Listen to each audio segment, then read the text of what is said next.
January. All right, so we are starting the I recording. was really sick. It's the biggest I've ever been.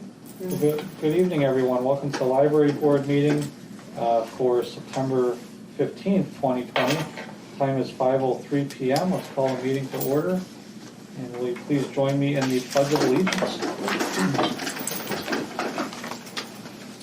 I pledge allegiance to the flag of the United States of America and to the republic for which it stands, one nation, under God, indivisible, with liberty and justice for all. All right. Roll call, please. Tony? Here. Gail? Here. Alderman Wolf? Here. Michelle? Here. Aaron? Here. Tracy? Here. Barb? Here. Camille? Here. Nancy? Here. All right, we have a quorum. All right. And then some. Yes. Statement of public notice. This meeting was noticed in accordance with the open meeting law. Thank you. Public, no one here from the general public this evening. Consent agenda. Looks like we have two items. Number one being the approval of minutes from the August 18th, 2020 meeting. And then to place on file the library financial reports for the month of August 2020. At this time, I will entertain a motion for approval of the consent agenda, please. A motion. Tracy, thank you. Is there a second? I second. Camille, you guys want to fight over it? We'll give it to Camille again. I'll let you get the next one. Discussion. Questions? One second. I think I marked mine up a little bit. Oh, I apologize. On the page 9. The only question is, since it looks like we're tracking, I'll call it ahead, because we're not spending as much money as budgeted since we're in August, and we still have over $500,000 left. Is there anything big that isn't in there? Like sometimes we go like big dues to somebody or something like that, or are we really tracking that well? Well, let's take a look. Some of the accounts, like our salaries and wages, are just going to be. We're not going to quite meet that because we had a vacancy that we were looking to fill. Okay. So that's not going to quite meet that. Obviously, mileage is going to be down, so we're not going to meet that. But nothing big. I anticipate still getting there. Frankly, I mean, Okay. program expenses might be a little bit lower, but Yeah, because you're only at 60% and we're at the Yeah. August. That's why.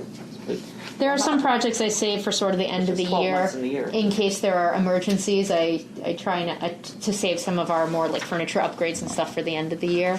So I'll have a better gauge of that. That's okay. And That was my only question. Are we? Yeah. Is there something we're missing here? And there are certainly areas that we're not going to fit, but then of course one of the things I'm trying to be mindful of is revenues. So we are definitely not going to. We're down 78. I saw in the revenue. So our revenues. The Friends of the Library usually by the end of the year make about $5,000 in book sales alone, and we're at about $1,800 right now. Now that doesn't. The Friends fund us for the next year, so the money that we're using right now from the Friends was funded from last year's fundraising. So what that's going to mean is that 2021 is going to be difficult based on their revenue tracking for this year. So, book sales, of course, the book sales running right now, and they're getting back up to speed, but certainly that's going to be impacted. All of their fundraisers that would have run from January through present haven't happened, and they are looking at some fundraisers, and they have some things in the works potentially, but nothing that has launched yet. So hard to say how successful those will be. And our fines are going to be very far from what they normally were. For a while, we were extending due dates, certainly, because people couldn't come in. And then we were being rather generous because people had our items for quite a while. And so we were trying to send out more reminders than normal and be generous, knowing that people keeping track of things was difficult. So Fines are being issued now and bill notices are going out, but, we're not going to meet what we normally do for fines. We're going to be a little bit up on our system revenue, more so than what we expected. But I am certainly taking a look at that revenue and recognizing that trying to offset that a little bit from our expenses as well. So. Any other questions? Concerns? No, hearing none, all those in favor of placing or approving the consent agenda, please signify by saying aye. Aye. Any opposed? Any abstentions? Passes unanimously. Thank you. President's report, no formal report this evening, except just to say hello. It feels like it's been a while. Good to see all of you. We have a full house this evening. That's awesome. And with the chaotic world that we live in these days and my work schedule, it's moments like these that serve as my socialization, it seems, lately. So this is a social hour for me. Now your socialization. It's good to see all of you. Woo. This is a lot of pressure on me to make this meeting just amazing. Whoa. So what do you do? But I get it. I There is understand. no This fun is right fun? now. Yeah, pretty much. I get it. So, I think All it's right. fun just to be with human beings. Isn't that the truth? It is. When you live alone, it Oh, sucks, yeah. yeah. Yeah, I can't imagine. so appreciate all of you being here and hope you're doing well. So, director's report. All right, I'll pull out a few things. Packet page 13.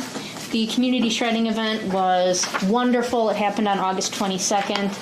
We had 168 patrons come through over the period of 2 hours.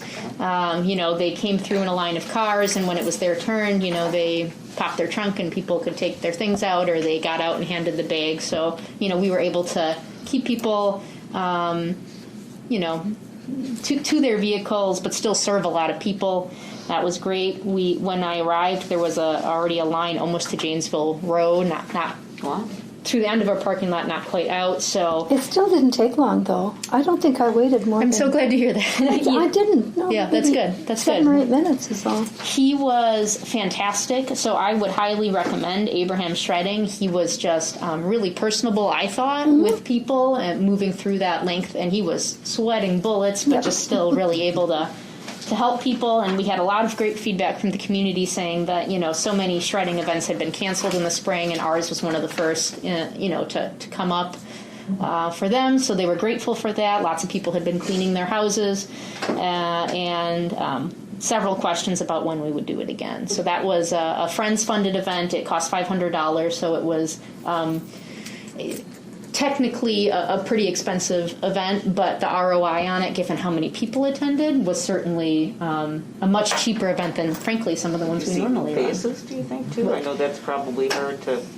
Actually, yeah. My observation was that it was, a very an event that crossed generations too, and that we had people in their 20s coming, we had people in their age 100. I'll just say 100 because I don't ever want to name an age that might make people feel old. So, but people of all ages were coming. People coming with their dogs, with their kids in the back seat. So. Certainly was something that was of interest. Yes. I came through, and Yes, you it did. was great.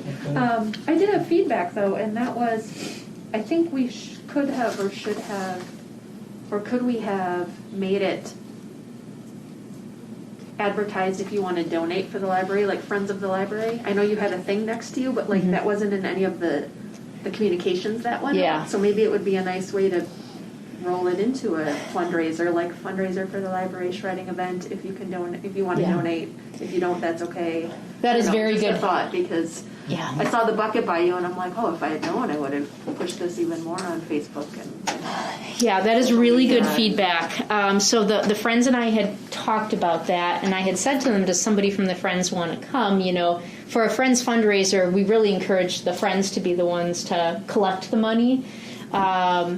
And for a variety of reasons, nobody from the Friends could attend. And then at one point I was worried, I'm like, I don't know how this event is going to go if I'm running away a lot and that tip jar is just sitting out there.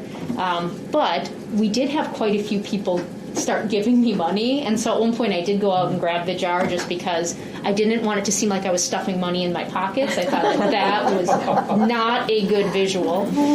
So I did go out and get the Friends tip jar, but I missed the large chunk of the morning even before you got there. So I think that moving forward, we could probably plan and brand that a bit better and possibly roll it into a fundraiser. So they made about $80 to $90 in tips, which certainly helps offset the cost. So But we would let the client know beforehand, right, that we're looking for donations as well, because I didn't even have a purse with me. Yeah.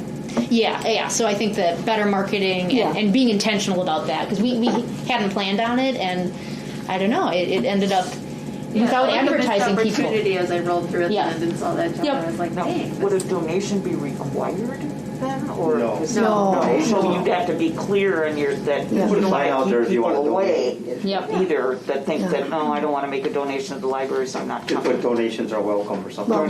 Something But that. not required. You know, you might want to talk to City Hall, and maybe if you know a date, they can put it in one of those the flyers that come out every 3 months. Oh, the newsletter. Yep. You know, there might be a good little blurb in there. Yeah, that's a really good. You know, I was thinking too, maybe, I don't know if this would work or not, but, you know, with this change business going on, I was thinking of maybe having something in the library, recycle your loose change to get, you know, everybody's getting rid of it, or we'll recycle it as sort of a fundraiser. Yeah, I just heard from a library director recently who said they did a Chapters for Change thing where people could, I have no idea how it works, so don't ask me, but it was something about people could read chapters and then donate change or receive change. It was some type of 50-50 raffle where people would put change in, and then the person who won by reading the most chapters would get a portion of it, and then a portion would go to the library. So there's a lot of the food stores now, they're not giving you change. You can have it as a donation, or they'll put it on your card, round up, so. That's I'll have to look more into that. Strange one, isn't it? First step to not having money, that's what it is. Yeah, it's been somewhere. My daughter-in-law went to the store and it was $6.46 for the item that she was going to buy. And she brought out $7 and they said, "We're sorry, we can't give you any change." So she said, "Okay," and she put it on her credit card and they charged her $7. Anyway. Really? Oh my God. They said if you go to like Walmart and you buy a candy bar, it comes at like 93 cents, and you put $1 in, you do it yourself on one of those self-serves, it can't give you change, so it gives you the $1 back and a receipt that says you paid for the candy bar. Yeah, And you get the $1 back? something, they didn't program that right. They can't give you change, so they They let you have the candy bar. Wow. I think it was like over 95 cents, and it rounds up to $1 or something, but underneath it rounds. Is there a shortage? I mean, That's what they're saying, I've got but I all don't kinds of understand. change. I don't understand why there's a shortage, and I don't understand if there's a shortage Well, of coins. the mint Why was you shut still for a round up while, on the shut credit down for card a when while, they but purchase? they're still making it. I don't understand it. I thought we were going to stop producing pennies a long time ago. They were talking about doing it this year, Yeah. and they didn't. Can you define 2 bags? Is there 2 garbage bags? Is it 2 Walmart bags? What's 2 bags? That was another, as we reflected on how the program went, that was another thing that was a source of great confusion. We had a lot of people call and say, "What do you mean by bags?" And, the company had said, it wasn't on them necessarily. They recommended to us that we limit to 2 bags to prevent companies from coming with their year's worth of shredding, and then you'd have like bags and bags, and it would just take up community members' abilities to do it. But we didn't actually care what the size of the bags were, and one of the other things that we were working on was, can it be plastic bags? Because people would bring garbage bags, but we were concerned would that impact the shredding truck, but it didn't, because he emptied everything out in anyway. So, but I do think based on the number of questions we got, we probably would need to detail any size bag, any type bag in the future, so that people know kind of what they can do. Well, if it becomes successful, you can also do anything over 2 bags will be a charge, Oh, interesting. Oh, there you go. and then you can actually make money on it. First 2 bags are free. Every bag after Yeah, that yeah, is. Whoa. yeah. He was very polite, though. The people in front of me had more than 2, and he didn't say anything. Well, and you can also put the word Yeah. residential versus commercial in there, He so if was somebody very comes up. There was one person who came with quite a bit, and he didn't want to turn her away, and I mean, you can either make a stink about it but it's all about Good PR. customer service, exactly. Good PR, So yeah. it was, Did you end up having cars out on Janesville Road? Because 168, are you saying patrons? Are you counting how many people in a car? no, total cars. I counted Total cars over 2 hours. So when I arrived, the cars went basically, so we moved, we had the truck all the way up the hill on where the staff parking is, right before you can exit on Parkland. Mm-hmm. So it basically twisted all the way around, almost up to Janesville. It never went out. I was very nervous about that, so I spent quite a bit of time monitoring that first half hour when the line was the longest. After that, cars just kept continually coming, and thanks to what Nancy mentioned, it took about 8 to 10 minutes. It took about 30 to 40 seconds per car. Yeah. And so we were able to move people in and out really quickly, and they would just unload and then they would drive out on Parkland. So luckily we didn't have any people needing to turn around and go back out, and we never, as far as I could tell, ever had traffic go out on Janesville. So, if the process had taken longer per vehicle, I think we would have had an issue, but luckily it was a pretty speedy process. And if I had advice to give people down the road, it would be come a half hour into it, because people who had to wait the longest were the people who arrived right away at 9 o'clock. After that, I was wondering if you would have to do we would like the patrons with the last name A through K go from this time to this, and then L through Z this time to this time. Luckily, we didn't get there, and we would have potentially had an opportunity. My second plan was to, if it started getting too close, I would have pulled a line of cars to, I don't know, see if I could try to double up in the line without impacting the other traffic. There were some other emergency plans I had in place. Luckily, we didn't have to. And we didn't turn anybody away, right? Correct. People were really respectful of the end date. We had someone pull up right at 10:59, and then nobody showed up. So, yeah, it was good stuff. It was fun to watch. That machine is loud, though. I feel bad for people who have to stand that close to it. Let's see. We are launching a bunch of virtual programs based on feedback from patrons on October 5th. So, return of our sing-along, and we're going to be having lots of take and make kits and experiments that kids can take, and then they watch the videos that librarians do, and they can do it on their own time. So I detailed that. Let's see here. Did you mention to the board about the virtual presentation, Joanne, the author? Oh, I did not highlight that. I starred that, so. Yeah, so there is a local author, local in that she lives in Waukesha County. She is giving a presentation on her memoir. This is her name, Joanne Nelson. So she wrote a memoir, but then she's also going to spend a bit of time talking about how to write memoirs and how to get published in that. So if that's something that's of interest to people, that's going to be a virtual program on September 28th. So...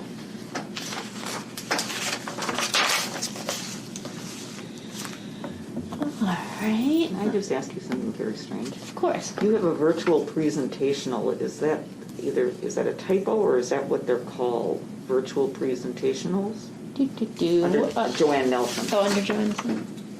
That is an error. Okay. I thought maybe that's a term of art. I just Yeah. didn't know. Nope. So, okay. Nope. Okay. That is an error. Sorry about that. Nope. Don't be sorry. All right. Let's see here. We're doing adult and teen take and make crafts as well. We're doing dot mandalas right now, and that's been very popular. I think we've had about 35 to 36 of those kits go out. At the risk of sounding like an idiot, what's a mandala? Yeah, it's you basically have.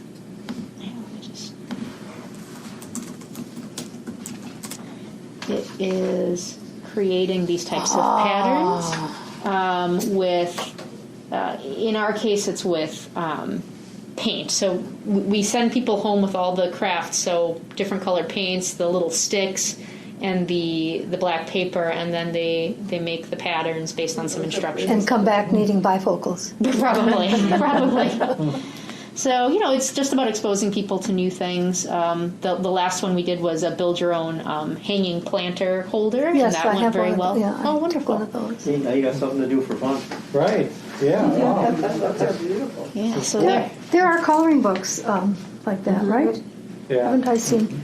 Well, yeah, they're not the little dots, though. The coloring They're not. books are more, you got the colored pencils, but yeah. Okay. I've seen ads on TV, too. I don't know if they're calling it the mandalas or not, but there is actually like an actual space. It's like a more harder surface so that the paint goes like into these little spaces, and kind of the same kind of concept.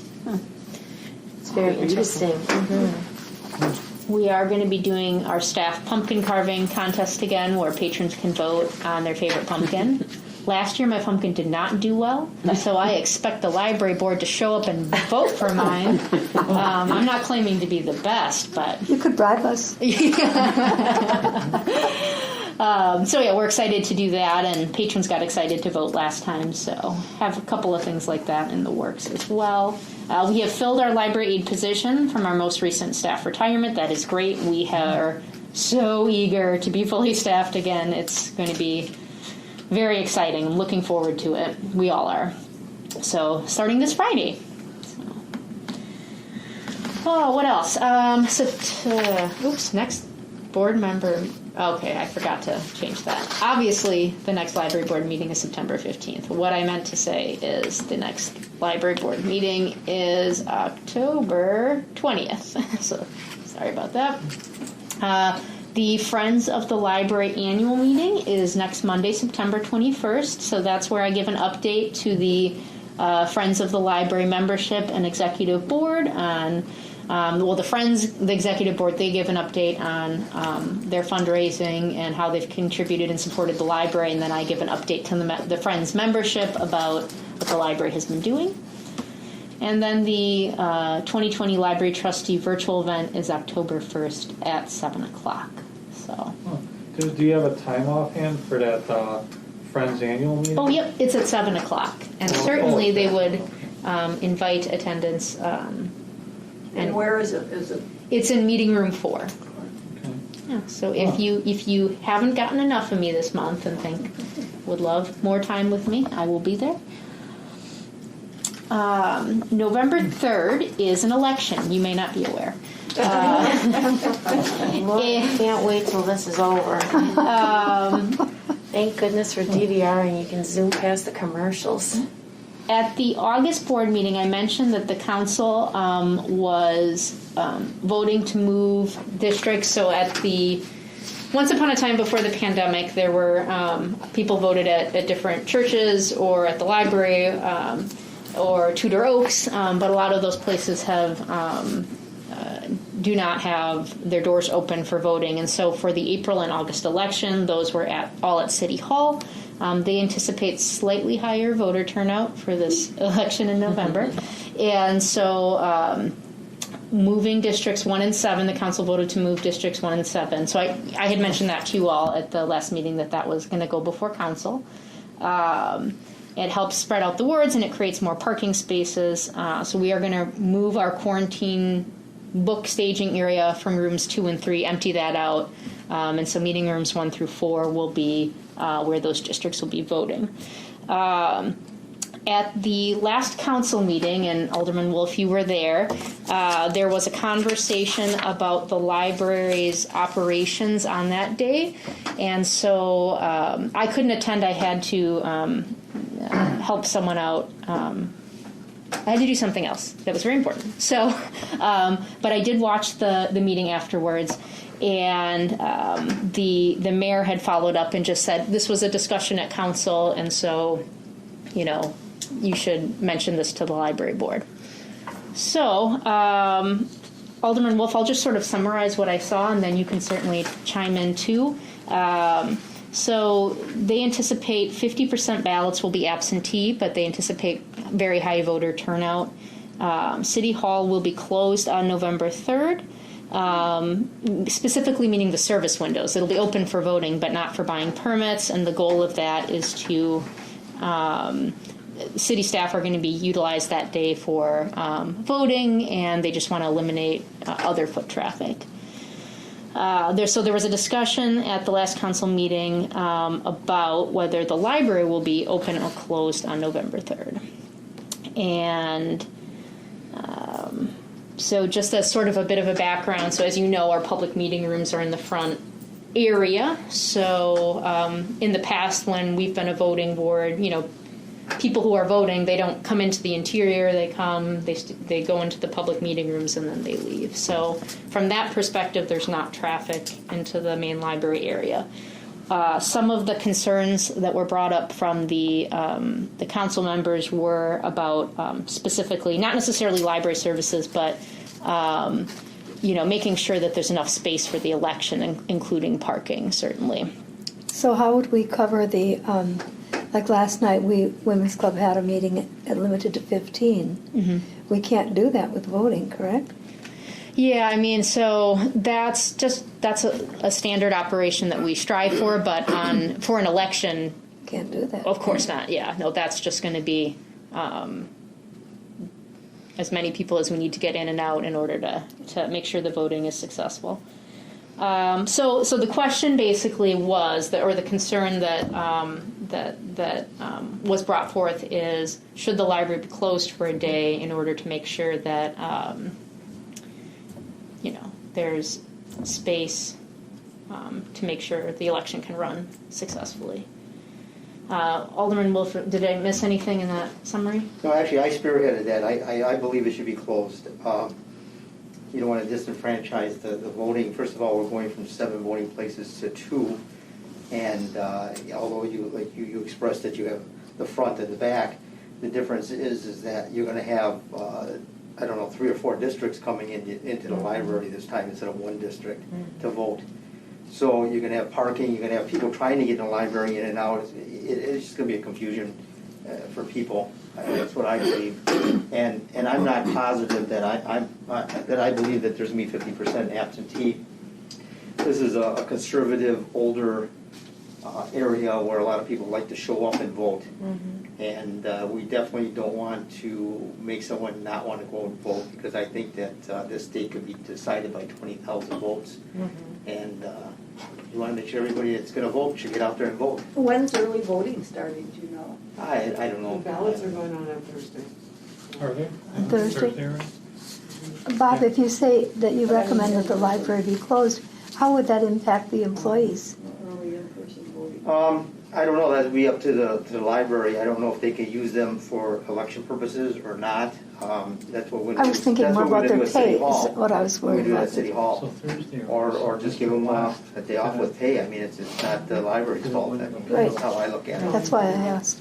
Well, so if the library were to be closed and, if we weren't needed for election purposes, I would find that the perfect opportunity to have an in-service day. Oh. We haven't been able to have a training one, and I have a stack a mile long of training and technology updates and things. Would you do that virtually then, or would they be in the building? They'd be in the building. I mean, because basically we would just that middle set of doors would be secured. So it would certainly. That sounds great. I would have had. I'm just thinking parking spaces. That's.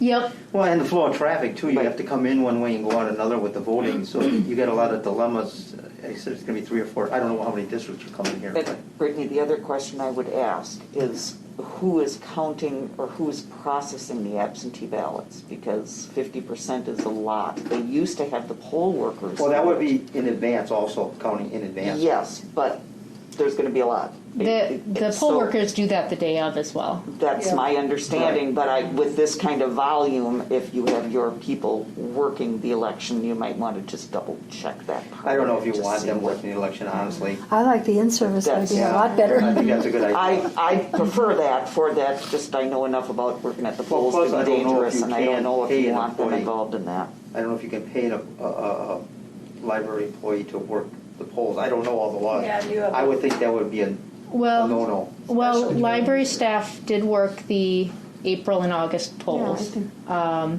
So, if... Aren't they just employed through the city? So they're just city employees. I don't know all the rules on it. I was just, Yeah, I that's think you just want to be upfront with that, right? exactly. So, it's difficult if... I hate to close the library. In general, right? That's hard to do. We were closed enough this year, and so I'd love to remain open as much as we can. I certainly understand the concern. We have a certain number of spots, and while I think if people saw it was really busy, they would certainly come back. I think they'd be motivated to come back. We certainly want to make voting as easy as possible for people, and we want people's vote to be counted and it to not be a stressful circumstance for them. So I've really been, I understand the logistical concern, and I know it's just one day. So I wish I could be more like, this is what I think we should do, but I'm really torn. I really struggle with my advice. It's a great opportunity, right? I mean, you kind of gave that indication that you need in a service day. So if you need training, that's a perfect opportunity to take it. And it's a gift because, we'd like to see it closed, I think, so it's a good time to use it as an excuse. I will say that Alderman Wolf had mentioned it, and just to make sure that I've communicated appropriately as I watched it, Alderman Engelhardt said, I would encourage the library board to consider it carefully. It's inconvenient to library people, but election is one day, and this is important. I would like to impress that it's to the library's benefit to be closed that day. So that was something he mentioned. Alderman Kubacki had also asked the question. He didn't have any follow-up words, but I just wanted to make sure that I communicated clearly what those observations John were has worked from. at the polls for years, so That's what he wanted a long we speech. understand Yes. how this. He said this is going to be really difficult. And I believe he's actually going to be at the library, if I recall Oh, correctly. I that's where believe that's where he's going to be stationed. Well, I've So, already received phone calls on this, and first of all, people are already not happy that there's only 2 polling spots. Because should be a pretty big turnout. Yeah, do you Should know- be. District 7 is a long way to Do come. you know Well, 1 and why? 7 are the 2 biggest voters. Do you know why they did that though? Because if they're gonna have so many more voters, why would they shrink down the? Well, because St. Places Paul's to was vote. one, I use them as an example, there used to be the fire station on Test Corners. They moved it because of the size, they needed a bigger place, and then St. Paul's pulled out because the safety of the children, with these people walking in and out during school hours. What about? So it went to the where we were? Lakeview Church, churches aren't open, Yeah. so they got to figure out how not to get people, how not to have them go out and vote. You can't go to church, you can't, the schools are not safe, there's not many places available that'll take voters Why right now. can't you go to the churches though?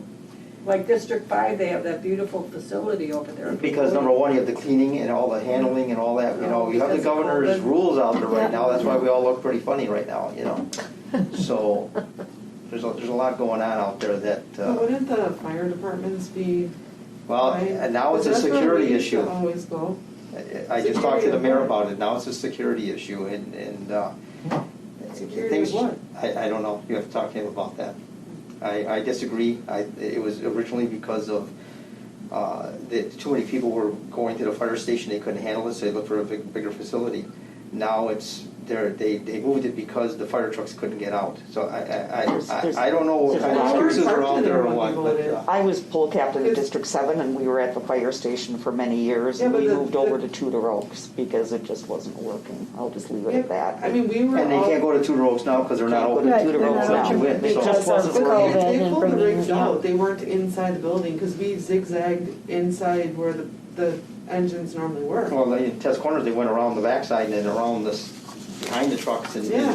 so that the front was always open, other than maybe some cars coming and going, but I think That just doesn't you put your make lights and sense. siren To on. me, it would people- be simple to pay them to clean their church. It's a one-day deal, or clean those churches. Yeah, I don't know, that's what I was told at the meeting, Sounds like the I'm totally decision's against it made. since two Sounds elections like- ago. 2 elections ago, not counting the primary that just happened, so the one before that, New Berlin had all 7 locations open without a problem. I believe that my job as an alderman is not to make it easy for the city to do their job. My job is to make it good for the people who pay their taxes here. Exactly, So I'm at odds with this one, so I believe they should all be open, that's my opinion. yeah, I agree.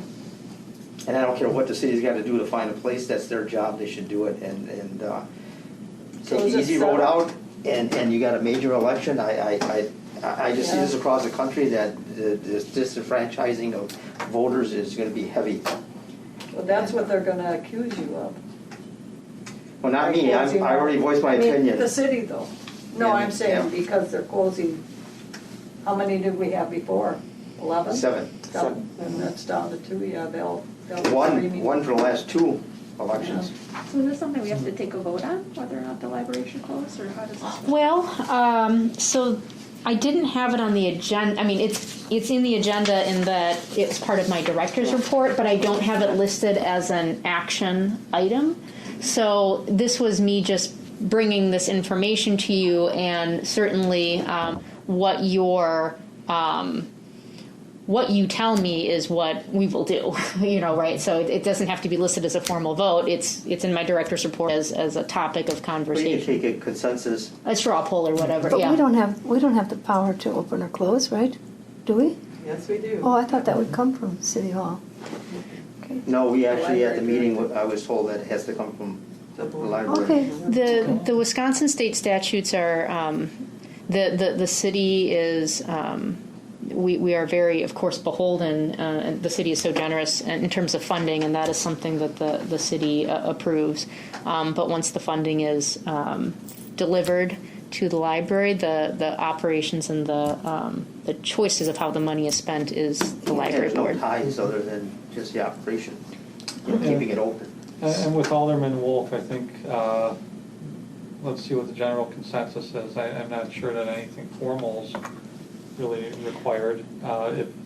If it is, we'd have to put it on the agenda for next. We would have month time as to put well. it on the agenda for next month. So if you had any further questions you wanted me to inquire or ask about, I could do that. If you want me to put it on the agenda item for October, that's enough time to post that we would be closed. Let me just take a quick look at my calendar here. So if we meet on October 20th, We could just do it. it's not enough time. I think we need to make a decision. Yeah, it's not even 2 now. My weeks. feeling is if the Take it city off hall the can plate. close, the library can close. Yeah. That's my feeling, so. Would you repeat How many that? workers do you The city, have? Brittany, how many workers do you have? Like, how many cars? Hold on, let me think. Right now, we would have 21 employees, full-time and part-time. That would come for the in-service. Correct. And then how much parking does that back parking lot hold? That's a great question. It's hard because usually at any given day we're on different shifts, so there's 3 shifts, so people are coming and going. If they were all here for an 8-hour training, it would take up quite a few of the. Maybe they could carpool. or maybe you could ask Pick and Save, I don't want to tell you what to do, and I don't know, Yeah. I don't want any liabilities thrown on me for bringing that up, but you could ask if they could park there for the day. Yeah. What is that building right next door? Medical center, whatever. Because that's Yeah. usually an empty parking lot. So, is that Aurora or? I think it is Aurora, yeah. That's usually empty. I mean, I think the biggest concern that you're thinking of, if you were open, would be parking, right? And if you- Well, just traffic, if people Yeah. are trying to get in and out, and So, but if you had an in-service, you would still have that, a little bit of your traffic and then some patron traffic. So I'm just trying to figure out, like, if we didn't have, and you just did your in-service, how much of the traffic would still be present? So, I mean, in terms of parking spots, because that's what we're talking That's all about, it because is. Yeah. we wouldn't be Door to going block. in and out. So in terms of parking spots, it would be, hold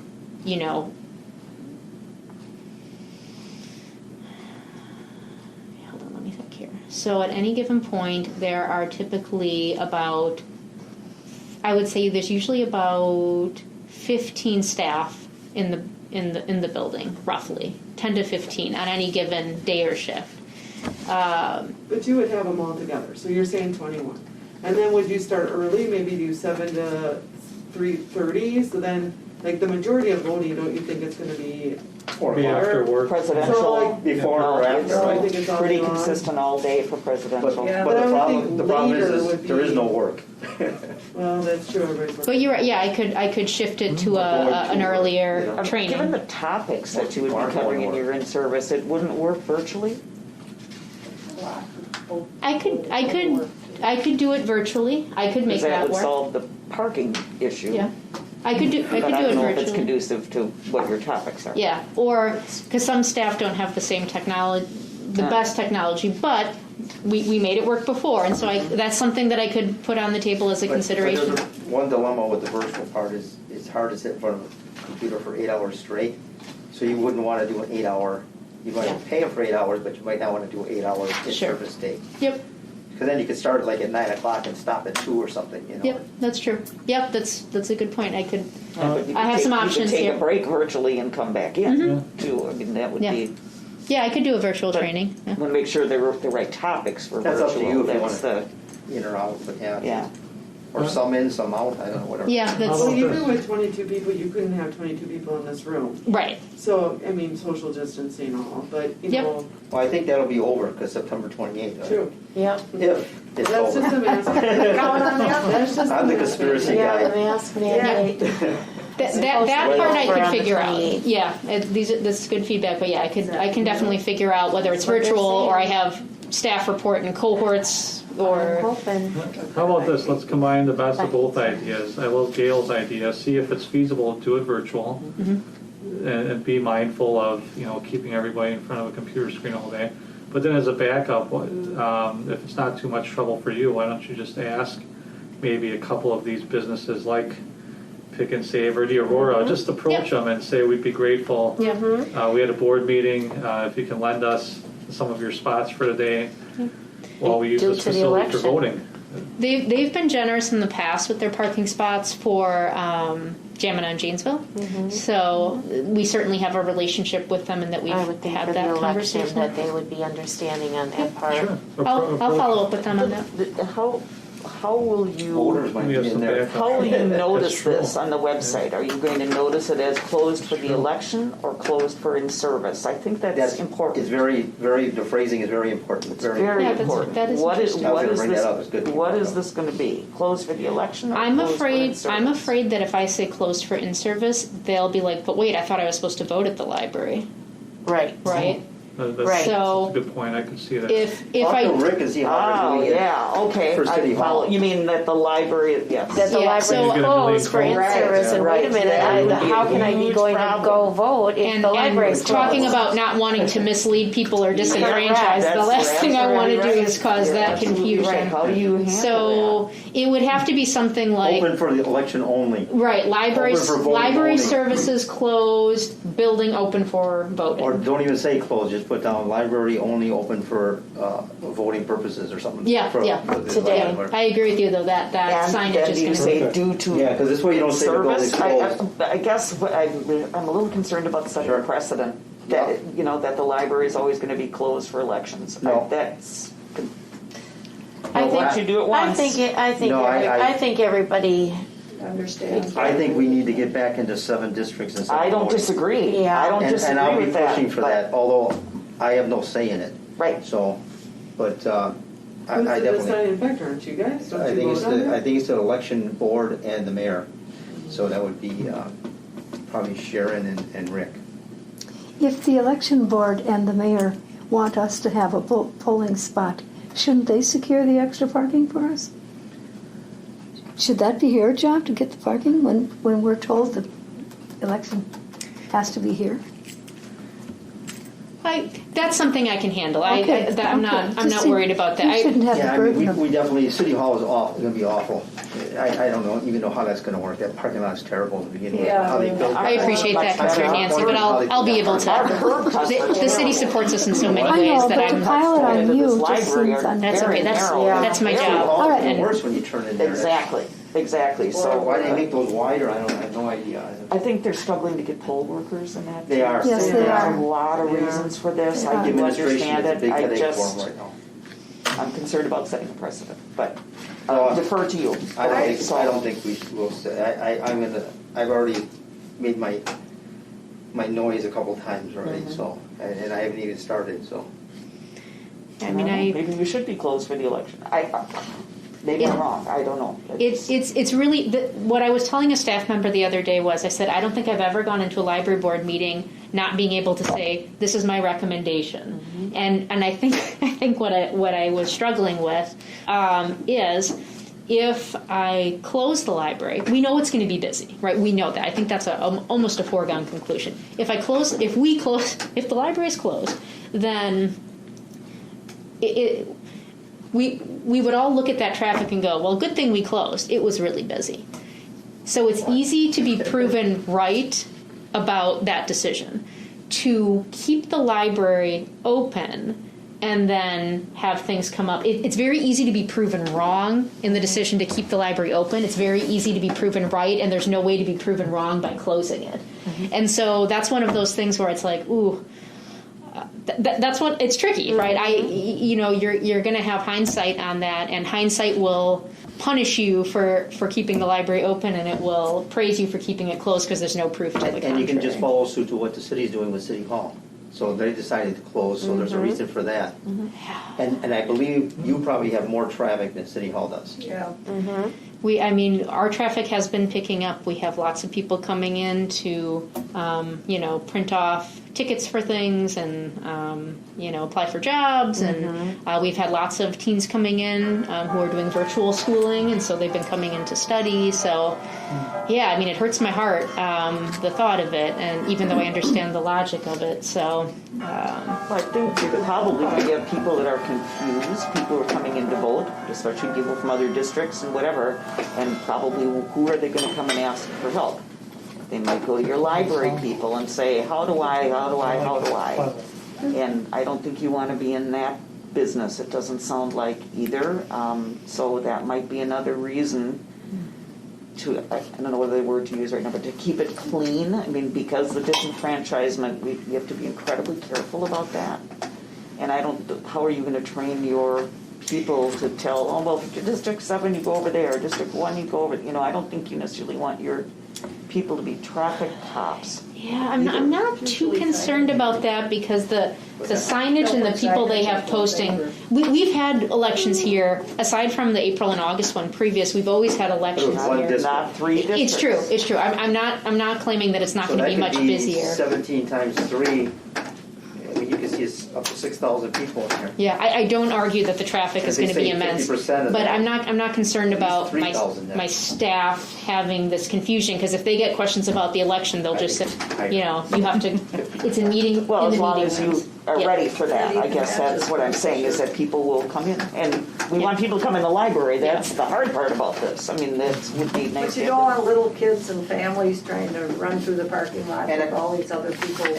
And I think with the corona situation, you're way down anyway. We're at about every month we're at about 50% foot traffic, but certainly it continues to grow. Oh, I know. Yeah, but we're not where we would be. I would just suggest that you just close. I don't know if Yep. anybody else. Should we just decide? That's straw poll for closure. Yes. I love the idea of Best idea. in-service day too. Yeah. Obviously you have to keep up on training and Yep, it gives you an opportunity to do that. And the president of the board has to be here for the in-service day too. He's looking for something to do. I'll come learn alongside you guys. Would you like to learn about? I'll just have to take off of work that day. Working in the schools, you probably have already had quite a bit of de-escalation tactic training. That's one of those things that I have some of that. Yeah. I have some of that. Training. All right. Well, thank you for that. I will pass that along to the mayor and Sharon so that they have that updated communication, and they can pass that along to the council. Although obviously you'll be there too, and you can pass along that conversation. But I think you should also pass along the wording that you're going to use. Yes. I think that I'm going to have to probably talk to City Hall on the wording they're going to use too. Yeah, I will make sure that, and I'll run it past Sharon and the mayor so that the wording is very clear and it does not seem at all confusing. Building will be open, sure. Yeah, making sure we don't confuse people and send them away from the library on that day. So. Yeah, what a strange time, eh? It is. I'm so over it. Mm-hmm. Yeah. Well, not just the corona, but wildfires, hurricanes, murder hornets. Fire nados.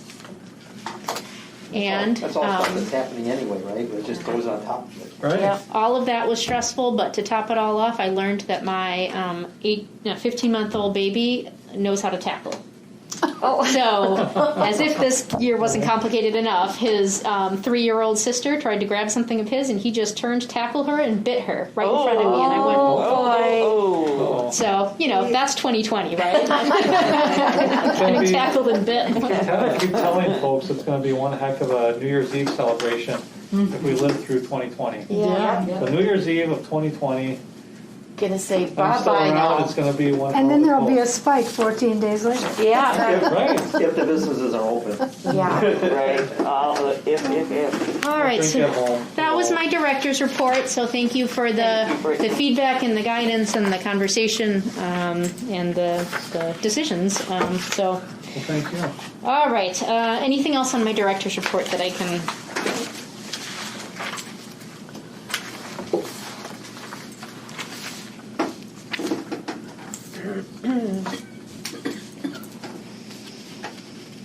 Just the anniversaries, that's it, right?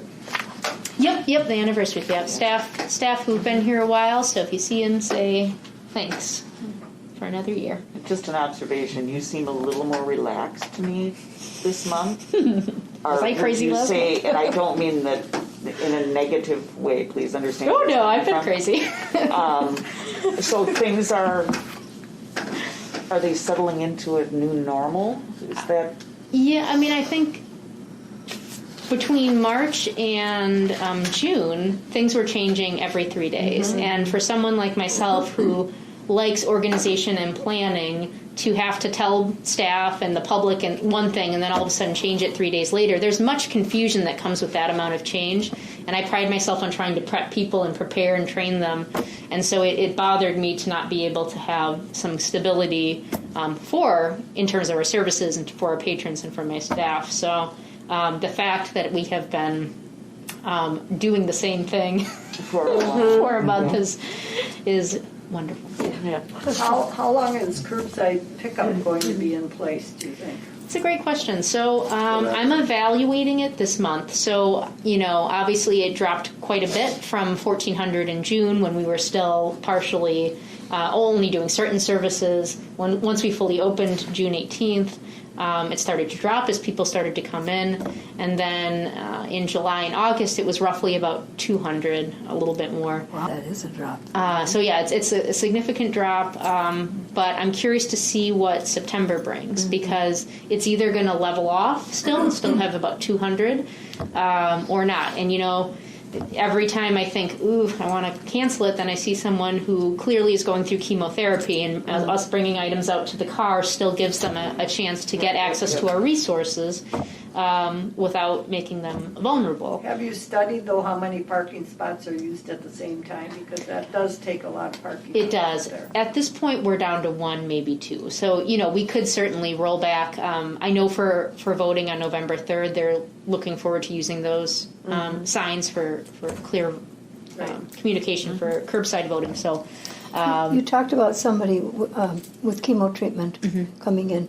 So why can't that be a permanent thing that we do for people who can't come? So the tricky thing about curbside is that it's been great in great weather.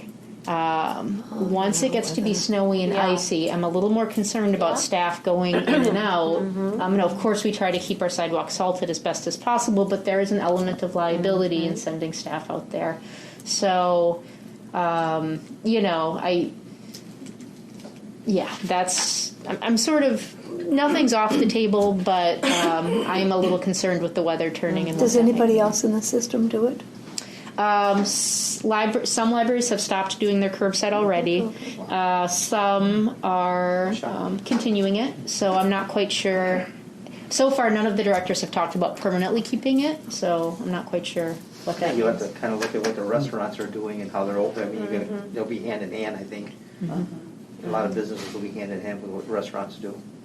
And I'd be curious too, because we have so many virtual students right now, to see if that number increases, because when they pick up from us, it's like 7 to 3:30. they don't have, Okay. where you have more time for Sure. them. Yeah. So I'd be curious if that impacts you too. Yeah, that's a good point. Right now, they've just started school, so maybe big assignments haven't really come to fruition yet. September will be a very interesting month, I think, statistically. Luckily, we have some time before the weather turns for me to sort of decide how Hopefully. valuable it is. I was getting a little worried last week, I'm going to tell you. I was like, okay, Mother Nature showing us. Yeah. Oh, anything else in my director's report? And thank you for the inquiry, Gail. I appreciate you checking in on me.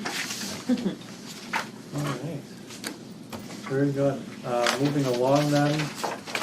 Let's see, unfinished business, discussion. We have the library's public health emergency protocol. So I don't have a lot to talk about with this. The board had requested that I put this on next month. For those of you who maybe didn't get the full breadth of my discussion, this was just similar to, we have a plan for fires, we have a plan for tornadoes. So basically, before my brain liquefies and leaves my body, I wanted to write down some of the things and decisions that I made so that in the future we have a public health protocol. It's not a policy, it's not a board policy. And you guys had given me some guidance on and I had talked about wanting to make it feel very general and not specific to any particular public health emergency. So, yeah. So in general, it just details service levels and certain decisions that can be made that go into running a library during a public health thing. I took out anything that was so specific to COVID. Those are just considered supporting documents. So it pretty much is the same aside from some tweaks that I made. I'm still considering it a draft because I'm poking at it still, but it's at least a working document for me to look at. So I don't want you to think I'm picking on anything, but if you look at your first paragraph, 1, 2, 3, and 4, it seems to me, and I thought this when I was reading it over the weekend, can you provide reasonable safety to your patrons and then to your staff? It seems to me that staff should be too, because without them, we'd have no patrons. Oh, you know what? You did mention that last time about, because I remember us talking about how, I was concerned that if I put staff before patrons, how that would look. but without staff, we couldn't have patrons, so.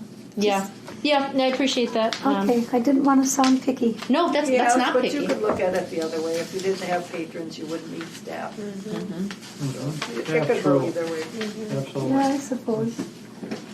What comes first, the chicken or the egg? Yeah. Right? Maybe what I should do is. I don't know.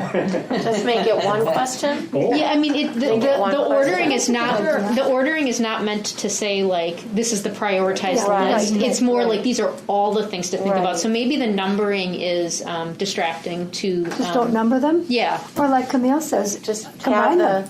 Can Combine you them. provide reasonable safety to your Staff patrons and patrons. Yeah. staff? Or just put dots instead of numbers. Yeah, I'll do that to avoid the potential concern that it seems like I'm prioritizing a group. But yeah, other than that, I really didn't. I just pulled out some stuff. It's just for my own operational standards, and really, again, the reason why I brought this before the board is I just wanted you all to know that there is a plan, that there is best practices that have been developed, and that if something ever like this happens again, even if it's a chemical spill in the area or water contamination, instead of me or any future library director going, what? I can go, let's pull out the, what should we do? So there's a little less panic than there was when we... So there was nothing similar to this in place prior to pandemic? No. Probably nowhere. Yep, what this world has done to us. I mean, the best plan we had was an ice pack for the head. Yeah. That didn't really help with this. So, Now it's just that reminds escalated. me, way back when, we agreed to be the secondary location for which school? Bailey. Yep. How could or does that work into this plan? Because I don't ever remember seeing that plan. We talked about having a plan for that. And can it be incorporated in here? Do you still see that as a separate plan? And I'm just thinking COVID-wise, might we get a student body here? I tend to doubt it, but I don't know. I don't think so, I because would they've think been not. really good about But is there a way to incorporate, and maybe it's not a good idea, but I'm just raising it because I don't know if we have a Baleen plan yet, do we? We have a plan. It was basically the plan that the school drew up that I reviewed, and it's a plan that goes on in perpetuity. So if they make a change, then they would Because come I don't back. remember seeing it, but maybe you did show it to us. I can't remember if I showed it to you or not, but basically it just means if in an emergency and they have to leave, the building is not physically safe. For something like a pandemic, you guys brought this up last time, and it was a really great way of saying it, that a pandemic is sort of a slow incline or decline. It's not like this emergency where we need to get people out right now. Right. So I don't actually see that plan activating in the case of a pandemic. Okay. Now, in a public health emergency, like there's a chemical spill at at Baleen, yeah, I could see them then needing to evacuate and bring them over. Okay, here. so the answer is to keep it up. And certainly that plan is still in effect. If even during a pandemic there was a chemical spill, we need to get the kids out, we would shut down the library, tell all the other patrons to leave, and bring the kids in. Okay. So, All right. yeah, so that's it. That's it for that document. It's just I'm just going to keep chipping away at it, but I don't feel the need to necessarily keep bringing it before you unless you would like to keep seeing it. I don't anticipate any major changes happening to it. Okay, because that was going to be my next question. Would you bring it before us if you had what you would call a major change then, so we'd see it periodically, or are you just going to make the changes? I mean, unless it was so drastic, like, if it was drastic, I would mention it. But, it's not a board policy. It's more of an operations thing. Right, So I don't think I would probably bring it before you. Okay. But if you're ever interested in anything, I'm always happy to bring it. So. So this is the last time, basically, we will see this and we Yeah. know it exists. Okay, sounds good. All right, moving along then, if nothing else on that topic. New business, couple items this evening. Number one, discussion, possible action regarding the Hoopla digital platform versus Canopy. All right, so I tried to write up a really nifty background notes document. So that's on packet page 24, and it just gives the background of Canopy and Hoopla. So Canopy is a service we've had for all of 2019 and then into 2020.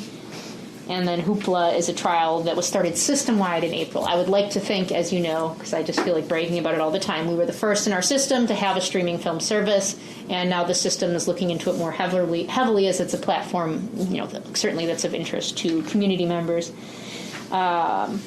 You can see I sort of listed in those bullet points in the middle the difference between the two. So Canopy only has streaming films. Hoopla has a wider variety. Hoopla lets you download offline for viewing.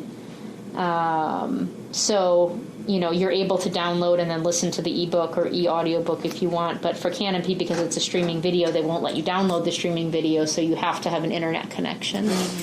And Hoopla's more popular entertainment. Canopy does have some popular entertainment, but it also focuses more on classics, documentaries, and independent films. So if we were to choose one over the other, if we were to choose Hoopla, we would certainly lose, I think, some of the documentary and foreign films that it's sort of specializes in. And again, to be perfectly honest, with either of these, you're going to see some Oscar-worthy movies, and you're going to see some classics. You're going to see some, John Wayne, Cary Grant, things like that. You're going to see more modern movies that maybe weren't the biggest blockbusters. You're not going to see your Fast and the Furious movies. You're not going to see your Avengers. You're not going to see Batman, things like that. So, because of course, certain movie companies have the streaming film rights to those fancy movies, and then that's what HBO Max gets and Netflix and things like that. So this has streaming film entertainment and good, reasonable stuff, but they're not going to have that level stuff. So, the value of Hoopla is that Bridges will provide us with a $3,863 grant next year to fund it. If we were to just stay with Canopy, they would not give us that grant. And, of course, the system is trying to incentivize, because the more libraries that go into it, it's actually not a cost-sharing thing, actually. Even if only our library decided to do Hoopla, it would be the same cost. But the value, as we've noticed over the years, when a library, the more resources that we share, the better communication it is to our patrons. For instance, we have a ton of New Berlin patrons come to our library. And we have a ton of, some of our patrons, if they can't get something here, they'll go to New Berlin or McGuanago or Big Bend. So it is very confusing for patrons when they try to go to different libraries and they realize that they don't have access to the same resources. So there have been quite a few patrons who have tried to come from New Berlin to here to get access to Canopy, and we can't for reasons that are too complicated for me to go into, but it's confusing. So if all of the libraries in the system can have this same resource, it's just a better communication, marketing thing. So there certainly is value to that, so that is why the system is trying to incentivize through this grant. It's not a grant that will last forever, so it may only last through 2021. They may fund it, continue to give the grant for a while to get libraries used to it and get us used to trying to find the money elsewhere in our budget. So is there a base cost, or is it just based on usage? It's just based on usage. That's a great question. So you don't have to pay a fee per month.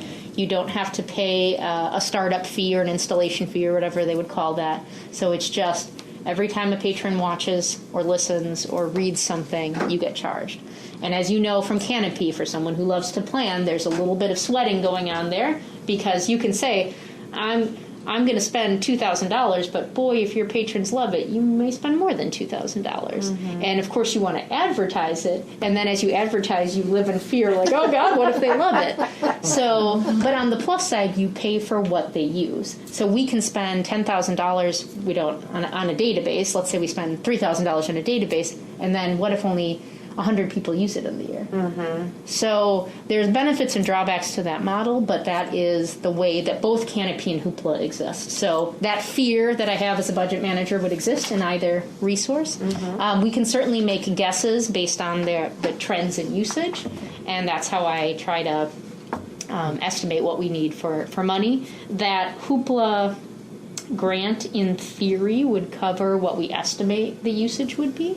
The usage is a little difficult to estimate because we launched April 1st, right in the midst of the pandemic. And so on the one hand, you could think people were desperate for streaming stuff because that's what they could get access to. But on the other hand, people were very distracted, so we couldn't do a physical marketing launch where we were handing out things and talking to them in person. So it's a little difficult to truly gauge based on this year's usage what Hoopla will look like. But So one of them limits to 4, or do they both limit usage? And then what is the cost per usage for each of them? the cost per usage for either model is roughly $2 per view and use. And again, the great thing about both Canopy and Hoopla is it's instant use. With our other Overdrive platform, which has ebooks and e-audiobooks, you get on a wait list and you could be waiting for days, weeks, months to get your item. But it's free. It's not a cost per use. With this, it's a cost per use, but it's instantaneous access. So you could have a book club want to read a certain electronic book, and they could all at the same time watch it, read it, do whatever. So there's value in that instant access because that's kind of the world we live in now. We like the watch it, stream it right away. So don't you feel then that Canopy will drop off eventually because people will enjoy doing the other one more? That's my guess. That's my instinct based on just the fact that there's so much greater variety. And I feel bad because, again, there's that unique documentary content which we can't always keep all the physical documentaries on the shelf because they just don't get enough use to warrant all that shelf space. So I mourn for the loss of that access, but why would you have to use it? If you're only being based on usage and a few people use it, why not just keep it? Well, so that is the other thing to consider. On the one hand, you could argue that it's possible that somebody, because they could, double dip, right? And then if we limit them to 4 views per month on either platform, then all of a sudden they get 8. But if people are truly valuing one over the other, we wouldn't see that big of an increase, and there's no reason, because again, we don't pay a maintenance fee or so it would just be per use. The other thing is, and I think I mentioned this. So they can't use both? They have to pick one? No, they can use both. So in theory, you could potentially be doubling your costs if all of your patrons decide to use both. But the value of both of these is that you can cancel with a month's notice. So if the budget were to start to get out of control, if Canopy were to continue to increase, you could say, you know what, we just can't afford to do this, Canopy's dropped. And it's confusing for patrons to cancel mid-year on something, but to save the budget, that's certainly what we can do. Can you set it up so that Canopy can only do the documentaries through us? You know, I don't think we can do that, but we could lower the amount of downloads. So, yeah, Barbie mentioned how many, so we can control, we could say... advertise it as the documentary side and yet advertise the other one as...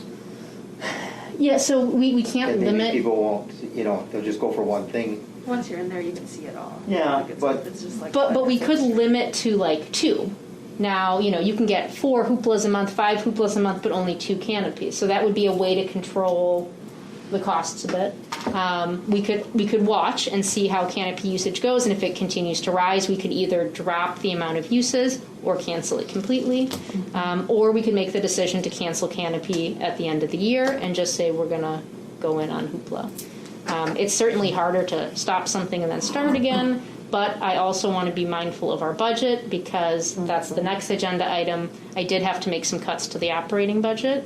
So, and I'll get to that in a minute, but it's, I would say that it would be good to evaluate, because I think people, like different people like different things, and the documentaries are probably just going to be for a certain group of people. And the library is a source, right? Right. And Especially since you said that the library, as far as having other resources for that area are. So you get a grant for a year anyway. Yeah. That means, if that means anything, keep them both, I don't know. Yeah. So, and it's interesting, if you look at the canopy numbers, the canopy 2020 to canopy 2019, so in June of 2019, it was 54 to this year 48, 44 to 45, and 62 to 37. So a huge drop off in August, but I'm very curious to see what happens in the next couple of months. Is that a continued trend downward? Is that just abnormal because August people had other things to do? Right. They're outside because they could be outside. And school starting, kids may have to do reports on things, and that would be a good resource if they're, you have documentaries they could look at covering subjects that they take in school. And of course, because we have a month's notice, we technically don't have to make a decision until November. So we can continue to see what happens in September and October. I'm sorry, Tony, I think I interrupted you. I'm wondering too, if your data, if you can dig down and you can see the age of the patrons, or... Thank you, that was my question. Yeah, That's a good question. then you could really tell, because traditionally our kids, we're still working on them to use those digital resources. I mean, they do use them, but there's still teachers who require print, and they won't. So I'm just curious. I said I was not aware of what they covered, or I don't go to the internet a lot, so it was interesting to learn what actually was in each of these and what I could use them for. So I don't know if everyone knows what Yeah, and if I you could have there. segue into that, because it was one of my comments, how are people hearing? I never see anything about this. Yeah. And I'm on the Exactly. libraries, talking We about programs, and Yeah. how are people even, because, I would think I would know about it, and I really don't. So what am I not seeing? Where are you talking about this to people? Well, so if we're talking about canopy, so when we did a launch initially, I think we had like postcards at our service desks, and we would remember that. talk about it and Yes. hand it out. But you make a good point that every once in a while it's worth redoing a marketing campaign in order to make people aware again. I'm a little hesitant to relaunch Canopy's marketing Because campaign of if me. we're going to cancel it. Yeah, And I know, Hoopla, it's just been a trial up until this point. So, and of course it launched in the midst of everything. So we're going to do a big campaign for Hoopla in January when it's like New Year, and guess what? So there's going to be a big campaign going on for Hoopla. The real question is, does that include Canopy as well? I'll use some really strange logic here. You can Yes, tell me I'll that I take am it. strange, which I already know. But it was weird to me to hear you say, if somebody wants to double dip and do 8, where yet we'd be thrilled if they took out 8 books. Okay. Right, that's the messed Okay, up part so of this. now I'm going, wait a minute, what's wrong with this picture? Cost. And, well, I know it's a cost, but let me finish my comment here. Is that we pay a lot for books, okay? Yeah. So We get them maybe. back though. Yeah, I suppose. Some of them are never That's the taken out. difference. But I'm trying There you to go. approach this logically and say, shouldn't we be encouraging usage? I understand it's cost, Oh, I yeah. get all of that. But is there another way to mediate those costs? And I don't want to say necessarily buy less books. I'm not necessarily saying that. But it is something that libraries consider. I think we have to be realistic. Because one thing that people have learned in this pandemic is that they can stay home and they can watch content. Yep. Okay. So I don't want to miss this opportunity at the same time. I don't want to take away books, but we are spending money on those books. I realize you get them back. I get that. But we have to change with the times here too. And so I don't want to necessarily lose Canopy because of cost, even though we're going to talk about costs in a minute. Yeah, no, that's a But we want to reasonable. encourage library usage regardless of the source of it. Well, and we want to stay relevant. Absolutely, libraries that don't. So I'm just playing devil's advocate here for a minute that, maybe we need to apply maybe a little different logic and not be nervous about the cost and figure out how we cover it if it does explode. Or are there other streaming platforms you can use or investigate? Because we could never operate under that. We go with a flat rate that we pay each year. And then when I drill down my stats, I can see, okay, each video costs 13 cents or whatever. So I don't know if you guys have those platforms that you can get. I don't know.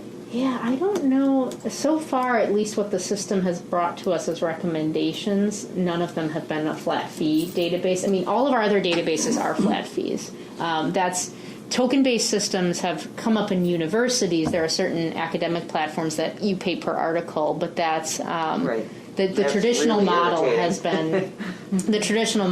been you pay a flat fee for the year, because you're right, schools it would be terrifying, and actually that happened. One of the biggest mistakes I ever made at my university job was I purchased a token-based system, and I thought I bought enough tokens, and then the chemistry department used all the tokens.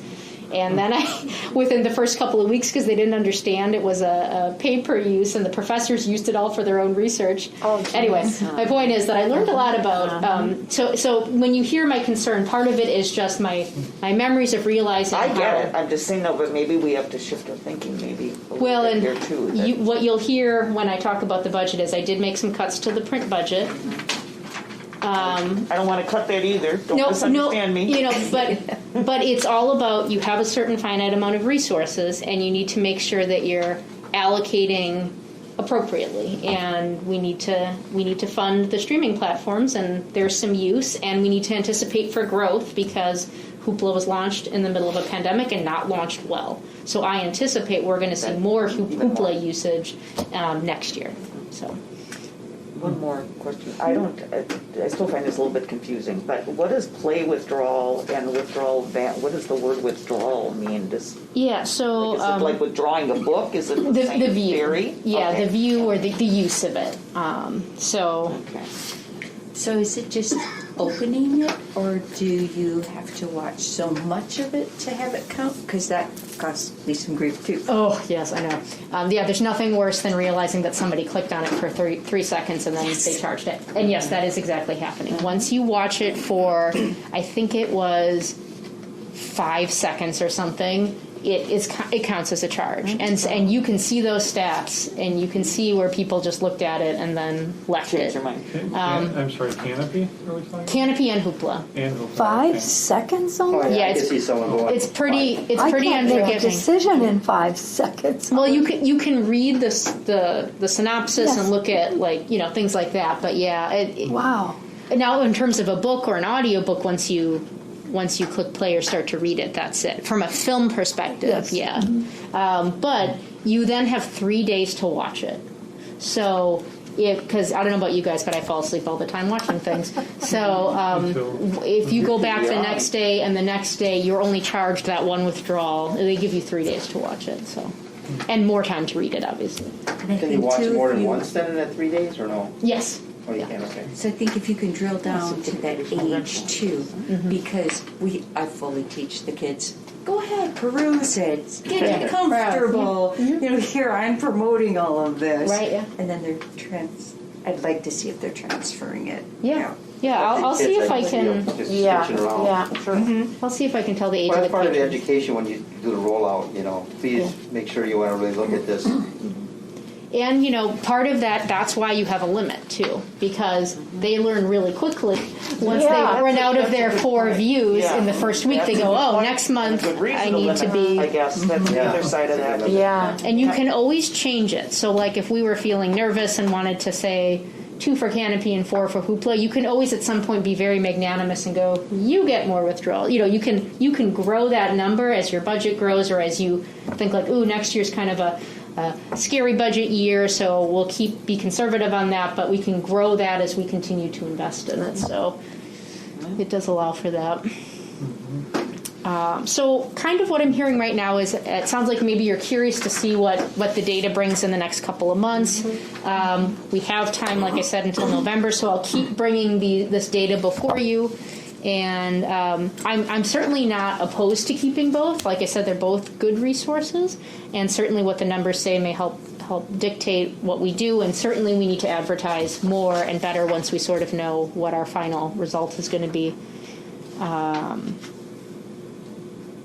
But yeah, so I'll keep doing that, and I'll try to see if I can drill down to patron numbers. And if you think of any other questions you have about the platforms, I'd be happy to do that research. Do all the teachers at middle school and high school have that information? That this is available to their students? Because that might be a good... Yeah, I can make I can write up an email and send that out to you. And I think it's more the high school. High school? Use it. Okay. Yeah, because we really have flashy, great, fun things that the younger kids and middle school kids. Are there any rules of usage? So when somebody clicks on, they might not realize that every time they click out within, it's costing us money. Oh, yeah. Like, or if you do this X number of times, then, like something where people understand how this works. That's a good question. I would have to look and see where, if anywhere, we have that information. So the first time somebody signs up, they get, terms and conditions, or I don't know what you want to call it.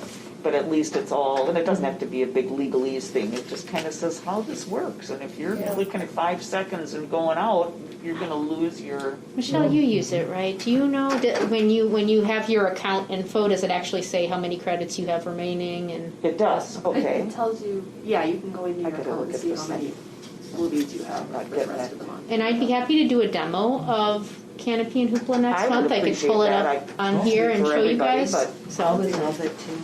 Okay, I will do that. I'll make a note to do a demo of them next month. I had a question kind of along those lines. Could we look at the library website as a board? Yeah. One of these meetings and go over that? Because I know this has come up before where everybody's like, we don't know where this is, where is this information? I just thought, like I've used it, Gail's there all the time, maybe as a board we could look and make recommendations. Yeah, absolutely. And that's a failure on my part in terms of orientation. So I think And I spend... Libby's another Libby, one. yeah. I spend a lot of time talking about what the role of the library board is, but I don't spend enough time, none. I spend no time talking about the resources, and that's a failure on my part on that onboarding. So I'll incorporate that in the future. TED Talks, Consumer Reports, that I don't know what you call that group. Yep, those but databases. Yeah, Yep. all of the databases. I can absolutely do a walkthrough of our materials at the next meeting. But I was thinking more, can we look at the website to evaluate it and see where there might be room for improvement if communication isn't, because it seems like this comes up every meeting in over some topic or another that we're like, we can't find it on the website or people aren't accessing it. Yeah, sort of like a usability study. Right, so I just using- meant like orientation, sure, I mean, that would help for new board members, but I think as a group maybe, once you Yeah, do something, we look at it together and. Yeah, I think we should definitely put, the libraries. My main source of information is Facebook. Mm-hmm. So if you're not putting Hoopla and Canopy on Facebook, I'm Yeah. not seeing it because I don't go to the website like I should. So for whatever that's worth. Yeah, I think it'd be great to see your perspectives on where information is. So we can do a review of the Facebook page and the website, and you can sort of see like, oh, I never knew that part was there, and where can we're sort of restricted by the formatting of the website in some respects, but it would be a really good insight into like what seems obvious to you guys, what doesn't seem obvious, and whatnot. So yeah, we'll absolutely do that. It's a good suggestion. Usability study. And, something that I've wanted to do for a while is do one with a usability study with the patrons, too. We actually did that at my last library where we had we had all these prompts and we handed it to random people and said, would you mind going on our website and seeing if you can find this? And then they would talk about, and we would watch them and see how many clicks it took them to get to certain pieces of information. And then we're like, holy cow, that was way harder than we thought it would be, or didn't think the patron would take that route to get there. So maybe we can do a little demo here, and if it's of value, we can possibly do a usability study more broadly on our patrons and get their perspective too. So great, thank you, Michelle. Just that little walk that you took Barbara and I through last month, I learned so much. Just that well, I'm not even going to bring up the hoopla and Kenty, but Yeah. I knew nothing about what was back there. You come in, you get a book, and you walk out, and Yeah, I was fascinated. Thank you for that. absolutely. And I'll get better about making sure that that's communicated because it's important. All right. All right, so Canopy and Hoopla, and I'll put that stuff on next month's meeting, both demos and the library usability study. Anything else on Canopy and Hoopla? Well, I'll move that on to next month's agenda item, and we'll keep looking at those stats. I'll keep including that.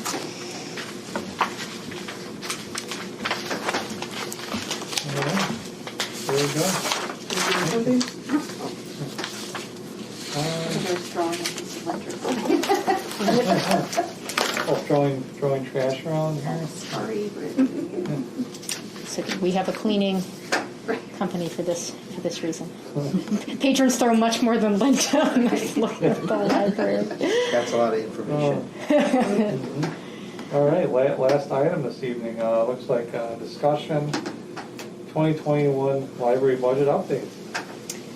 Yeah, so this is just a quick update. So back in August, June, July, sometime this summer, I brought before the library operating budget and capital budget, and we went over it. We looked at, I made recommendations to you. We talked about it, and you approved the sending of that on to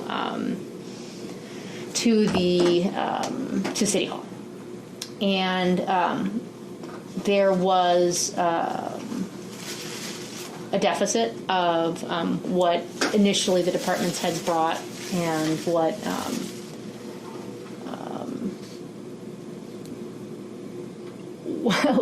would be available, for lack of a better term. So made some cuts to try to help get a balanced budget set. So I did that, and I didn't really have a document. I didn't provide a document to you, but basically I just took little bits and pieces from different areas. So I took some from print, I took some from electronic materials.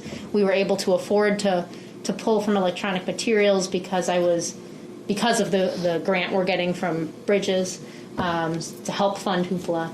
I pulled a little bit from library equipment, I pulled a little bit from programming, so I just pulled a little bit from different areas that I felt would be less damaging. I think it totals to about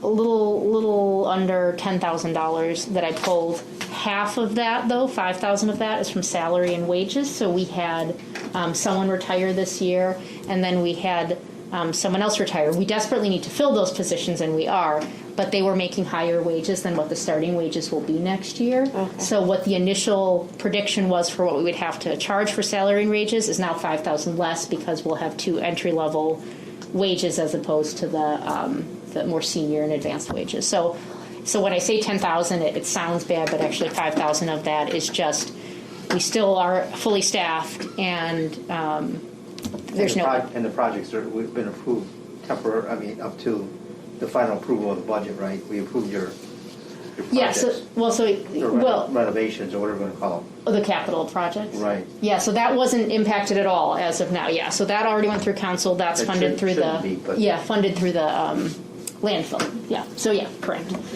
So I just wanted to let you know that's what's happening. So now that's conversations for council to go through over the next month and through October. Right? October is when the vote is.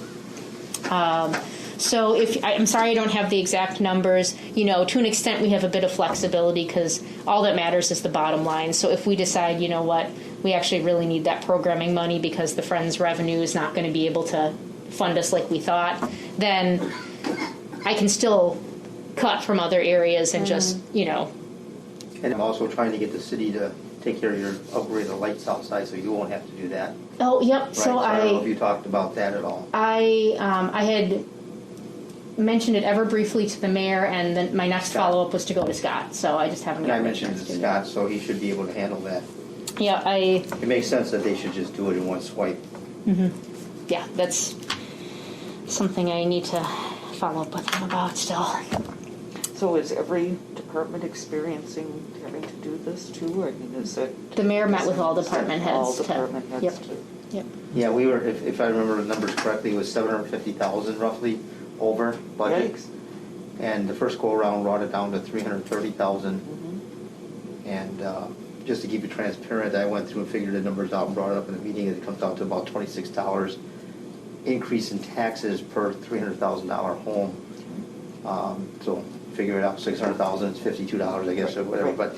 But so he's looking at what else he can do to keep us flat, because I think during these times here, we don't need to raise taxes. We've had such a good run on not raising taxes. Well, you know, every year I've been Catch on, up. it hasn't gone up except one year, and I voted against the total budget that year because I found 330,000 worth of things I could have cut, and everybody else went along with it and rose taxes. And that was kind of a flux year anyway, because the evaluations, the houses came out, and it was strange, you know, the mill rate wasn't right, but it still shouldn't have went up. There's no reason we need to raise taxes. We're very self-sufficient. That we're so self-sufficient that the Corona money is not even coming to us the way it is going to go to other places because we do the right things. So the ones that are doing the wrong things are getting money. Right. Interesting. Or What's an more money. example- We're getting money, but What's an not. example of that, Bob? What do you mean? Doing a wrong thing. Well, just think about a big city. Pick something. Yeah, fiscal management. Pick Milwaukee. What do you think they do right? I want an example of spend their something money. you say, and if we do something wrong. I mean, we're very conservative on our budgets. We watch and we pay attention, and we try to make our goals to No have a balanced waste, budget. I guess, is that Right. what you're We don't overstaff.